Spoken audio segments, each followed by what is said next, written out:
Hello दोस्तों, नमस्कार। आज हम आईपीसी का एक सबसे महत्वपूर्ण, सबसे इम्पोर्टेंट टॉपिक सामान्य आशय,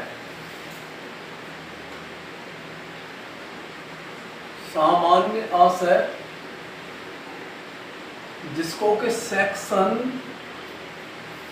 34 आईपीसी में बताया गया है। सबसे पहले आप ये समझिए कि सेक्शन 34 साक्ष्य का नियम है।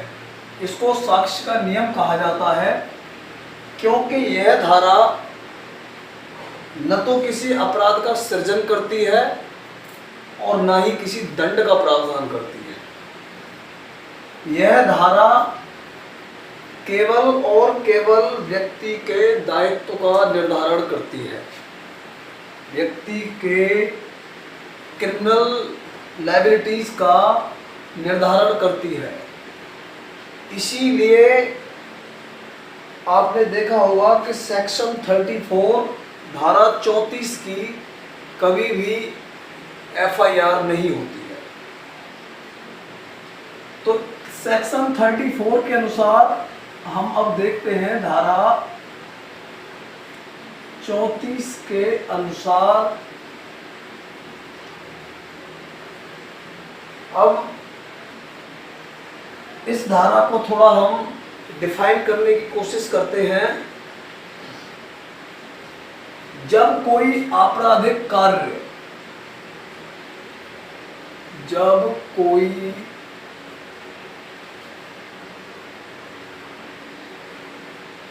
आपराधिक कार्य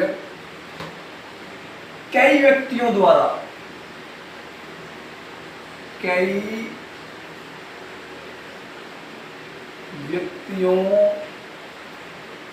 द्वारा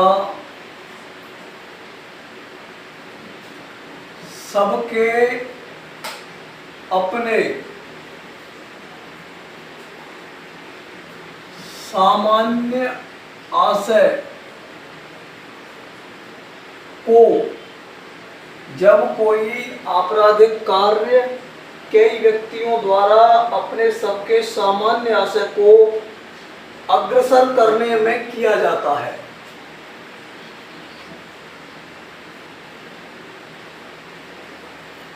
अग्रसर करने में किया जाता है, तब ऐसे व्यक्तियों में से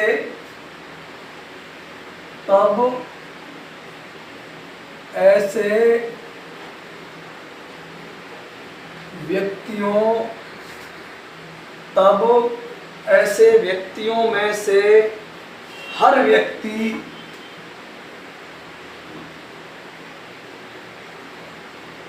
उस कार्य के लिए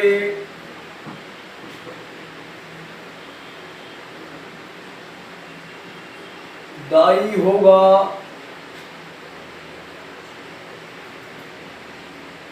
जैसे वह कार्य अकेले उसी ने किया हो। धारा 34 हमें यह बताती है, जब कोई आपराधिक कार्य कई व्यक्तियों द्वारा सबके अपने सामान्य आशय को अग्रसर करने में किया जाता है, तब ऐसे व्यक्तियों में से हर व्यक्ति उस कार्य के लिए दायी होगा, जैसे वह कार्य अकेले उसी ने किया हो। अब यहां देखिए, थोड़ा इसका विश्लेषण करते हैं। सबसे पहले वर्ड पकड़ते हैं आपराधिक कार्य। धारा 34 सेक्शन 34 को लागू करने के लिए कोई न कोई आपराधिक कार्य किया गया हो। दूसरा वर्ड कई व्यक्तियों के द्वारा, कई व्यक्तियों के द्वारा इसमें अधिकतम व्यक्तियों की कोई सीमा नहीं बताई गई है। अधिकतम व्यक्ति कितने भी हो सकते हैं, लेकिन न्यूनतम व्यक्ति 2, कम से कम 2 व्यक्ति। धारा 34 को लागू होने के लिए कम से कम 2 व्यक्तियों का होना अनिवार्य है। तीसरा वर्ड है इसमें सामान्य आशय। देखिए, सामान्य आशय यानी कॉमन इंटेंशन। सामान्य आशय से तात्पर्य है, यहाँ हम कह सकते हैं प्री अरेंज्ड प्लान, पूर्व नियोजित योजना। अभियुक्त गण के बीच साठगांठ, एक तरीके से दिमागों का, अभियुक्त गण के दिमागों का पूर्व मिलन। सामान्य आशय इसी से मिलता जुलता देखिए एक वर्ड होता है समान आशय।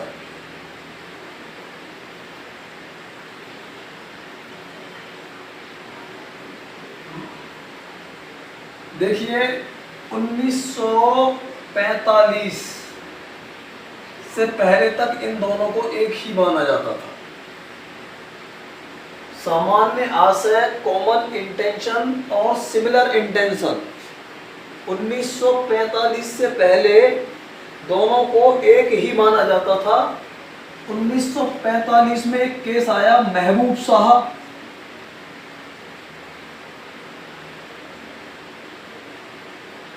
Versus emperor. इस केस में सबसे पहले सर माधवन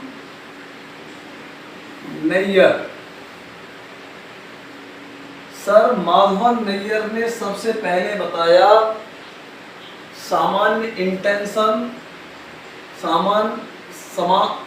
सामान्य आशय और समान आशय दोनों अलग अलग हैं। इस केस को सिंधु नदी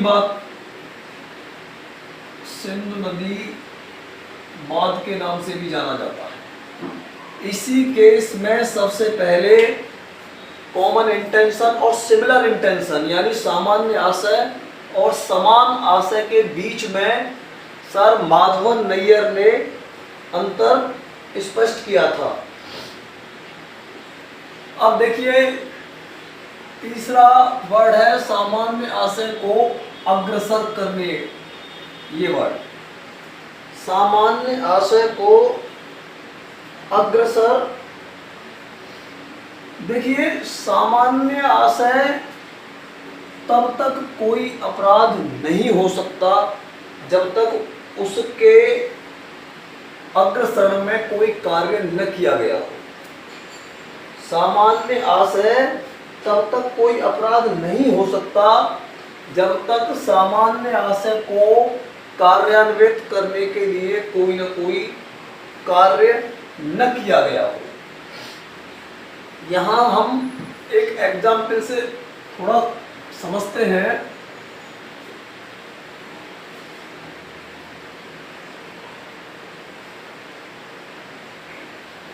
एक एग्जाम्पल से यहाँ पर समझने की कोशिश करते हैं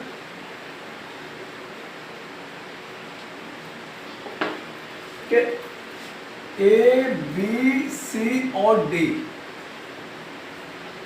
इन चारों का एक्स की हत्या करने का सामान्य आशय है। यानी ए, बी, तो हम आपको बता रहे थे ए, बी, सी और डी चारों, यहाँ हम बता रहे थे आपको ए, बी, सी और डी चारों एक्स की हत्या करने की योजना बनाते हैं। यहाँ इन चारों लोगों का ए, बी, सी और डी का एक्स को मारने का आशय तो है, लेकिन धारा 34 तब तक लागू नहीं हो सकती जब तक ये चारों व्यक्ति ए, बी, सी और डी, तब तक ये चारों व्यक्ति एक्स की हत्या करने के लिए कोई कार्य नहीं करते। जब तक ये चारों व्यक्ति एक्स की हत्या करने के लिए कोई कार्य नहीं करते तब तक धारा 34 लागू नहीं होगी। इसीलिए धारा 34 लागू होने के लिए सामान्य आशय के अग्रसर में कोई न कोई कार्य अवश्य किया जाना चाहिए। इसके अगले एलिमेंट को देखते हैं।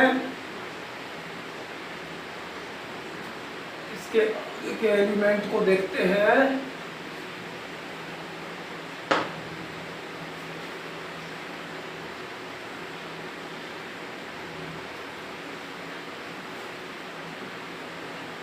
अभियुक्त की घटना स्थल पर उपस्थिति।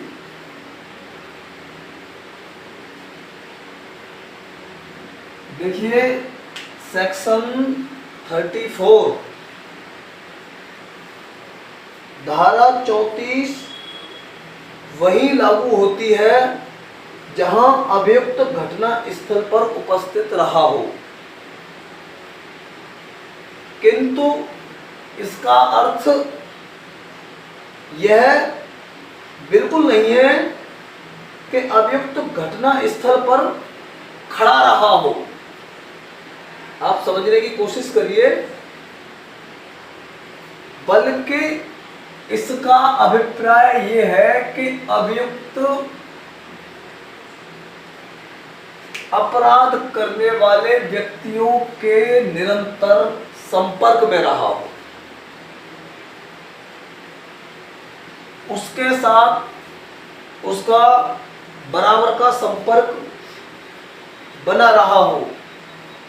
जैसे वह अपने साथियों को सूचना देने के लिए खड़ा हो, अपने साथियों को ले भागने में मदद के लिए गाड़ी लेके खड़ा हो।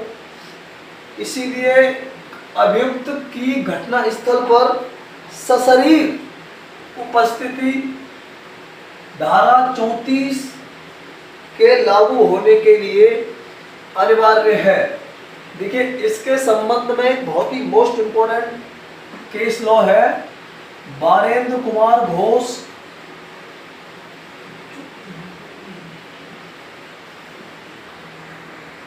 मोस्ट इंपोर्टेंट केस है Barendra Kumar Ghosh versus emperor.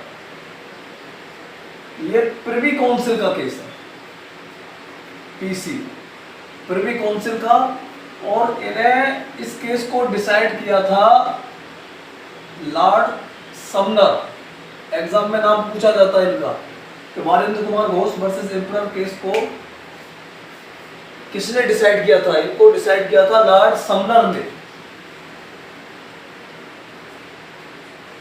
बारेंद्र Kumar Ghosh versus emperor, इस केस में बारेंद्र कुमार पर अपने साथी अभियुक्तों के साथ पोस्टमास्टर की हत्या का आरोप था। पोस्टमास्टर की हत्या का आरोप था और साक्ष्यों से, एविडेंस से यह साबित था कि बारेंद्र कुमार घोष न तो उस कमरे में था जहां पोस्टमास्टर को गोली मारी गई। ये साक्ष्यों से भली भांति साबित था कि बारेंद्र कुमार घोष उस जिस कमरे में पोस्टमास्टर की हत्या की गई न तो उस कमरे में मौजूद था और ना ही बारेंद्र कुमार घोष ने पोस्टमास्टर यानी मृतक पर कोई गोली चलाई। वह केवल गेट के बाहर खड़ा रहा। वह गेट के बाहर खड़ा रहा। तो लॉर्ड समनर महोदय ने बारेंद्र कुमार घोष को पोस्टमास्टर की हत्या के लिए दोषी ठहराया, क्योंकि हो सकता है बारेंद्र कुमार घोष पोस्ट ऑफिस के गेट पर अपने साथियों को किसी खतरे की सूचना देने के लिए खड़ा रहा हो। इसीलिए इसी केस में लॉर्ड समनर महोदय ने कहा कि अपराध कृत्य में, अपराध करने में वह भी शामिल होते हैं, वह भी भाग लेते हुए माने जाते हैं जो खड़े रहते हैं या केवल प्रतीक्षा करते हैं। तो ये पूछा जाता है कि ये कौन से केस में कहा गया था कि वह व्यक्ति भी अपराध कृत्य करने में शामिल माने जाते हैं जो खड़े रहते हैं या किसी की प्रतीक्षा करते हैं। तो ध्यान रखना, बारेंद्र कुमार वाले केस में कहा गया था और लॉर्ड समनर महोदय ने इसे कहा था। अब देखिए इसका एक पॉइंट और है, वास्तविक योगदान।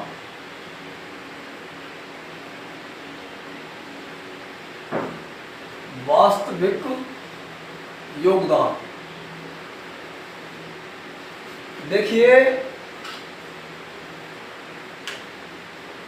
धारा 34 के लागू होने के लिए व्यक्ति ने अपराध कृत्य में कुछ न कुछ अपना योगदान अवश्य दिया हो। किसी व्यक्ति को केवल इस आधार पर दोषी नहीं ठहराया जा सकता कि वह घटना स्थल पर उपस्थित था, यानी किसी व्यक्ति को इस आधार पर दोषी नहीं ठहराया जा सकता कि वह घटना स्थल पर उपस्थित था, यानी घटना स्थल पर खड़ा था। परंतु एक बात और यहां समझिए, वास्तविक योगदान का अर्थ यह नहीं है कि उस व्यक्ति ने वह कार्य अपने ही हाथों से किया हो। इस चीज को समझिए, इस वास्तविक योगदान का अर्थ यह भी नहीं है कि अभियुक्त व्यक्ति ने अपराध को अपने हाथ से किया हो। किसी व्यक्ति का वह कार्य भी योगदान की श्रेणी में आता है जो अपराधी को सहायता देता है या अपराधी को किसी तरह की कोई हेल्प या कोई योगदान प्रदान करता है।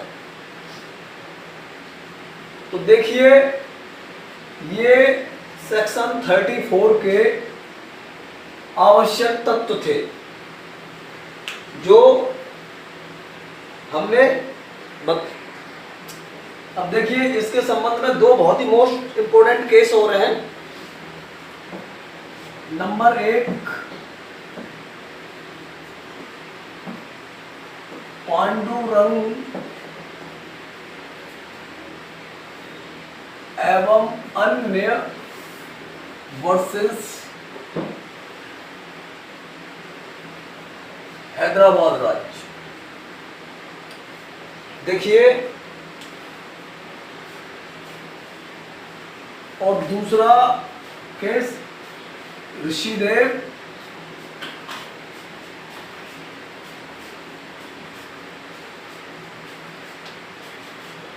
पांडे वर्सेस उत्तर प्रदेश राज्य। ये बहुत ही मोस्ट इंपोर्टेंट केस है जो सेक्शन 34 यानी कॉमन इंटेंशन पर आधारित हैं और एग्जाम में काफी पूछे जाते हैं।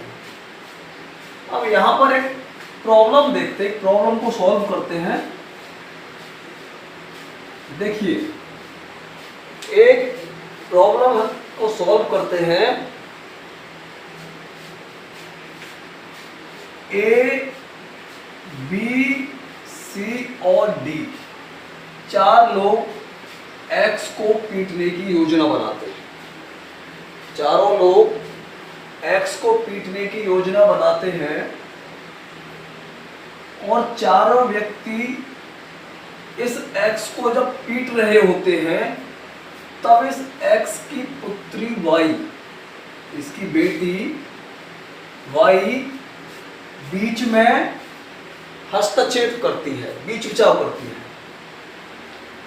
तभी क्या होता है कि ए इस वाई को यानी एक्स की पुत्री को छेड़ देता है। चारों लोग जब वापस होते हैं, वापसी में ये बी एक्स की घड़ी को उठा लाता है, एक्स की घड़ी को उठा लेता है। ये ए एक्स की जो पुत्री है वाई, इसे छेड़ देता है। तो यहां पर ए बी सी और डी चारों की क्रिमिनल लायबिलिटीज बताइए। तो देखिए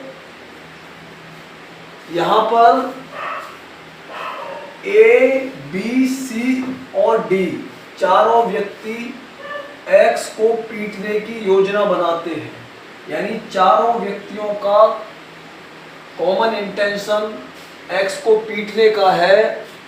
तो सबसे पहले एक्स की चोट के आधार पर यदि एक्स को सिंपल इंजरी है, सामान्य चोट है,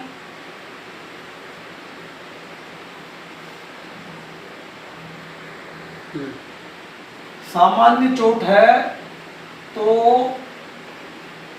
323/34 और यदि एक्स के घोर उपति है यानी ग्रीवियस इंजरी है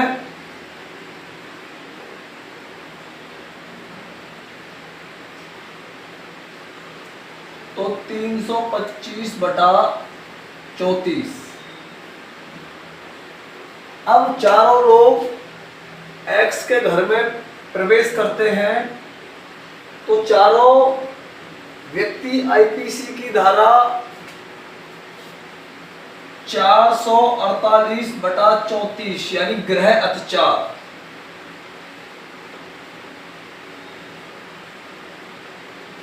के लिए लायबल होंगे। अब देखिए एक्स की पुत्री को ए छेड़ता है, एक्स की पुत्री वाई को ए छेड़ता है तो केवल ए एक्स की पुत्री को छेड़ने के लिए लायबल होगा। बी वापसी में एक्स की घड़ी को उठा लेता है तो केवल बी एक्स की घड़ी को चुराने के लिए लायबल होगा, एक्स की घड़ी को चोरी करने के लिए दायी होगा। सी और डी ये न तो एक्स की पुत्री को छेड़ने के लिए दायी होंगे और न ही एक्स की घड़ी को चुराने के लिए दायी होंगे, क्योंकि इन चारों के बीच में जब पूर्व नियोजित योजना बनी थी तो उस योजना में ये बात शामिल नहीं थी कि हमें एक्स की पुत्री को भी छेड़ना है, उसकी घड़ी को भी उठा के लाना है। इन चारों की जो पूर्व नियोजित योजना थी, प्री अरेंज जो प्लान था, वो केवल एक्स को पीटने का था, एक्स की पिटाई करने का था। तो दोस्तों यही सेक्शन 34 है जिसमें सामान्य आशय को बताया गया है, बाकी इसमें अब कुछ नहीं है। थैंक यू, धन्यवाद।